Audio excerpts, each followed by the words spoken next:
सोलापूर जिल्ह्यात राजकीय वातावरण तापलं असून राष्ट्रीय स्वयंसेवक संघावर बंदी आणावी या मागणीसाठी वंचित बहुजन आघाडीच्या वतीनं आज बार्शी शहर बंदची हाक देण्यात आली आहे।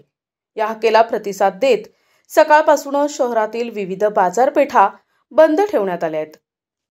वंचित बहुजन आघाडीने गेल्या आठवड्यात छत्रपती संभाजीनगर येथे संघावर बंदी आणण्याच्या मागणीसाठी मोर्चा काढला होता।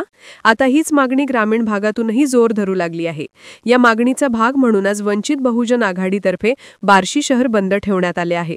सकाळपासून बार्शी शहरातील बाजारपेठा बंद असून या आंदोलनामुळे शहरात काहीसा तणाव जाणवत आहे। संघावर बंदी आणण्याची मागणी वंचित बहुजन आघाडी ग्रामीण भागातूनही तीव्रपणे करत आहे। प्रतिनिधी NTV न्यूज मराठी, सोलापूर।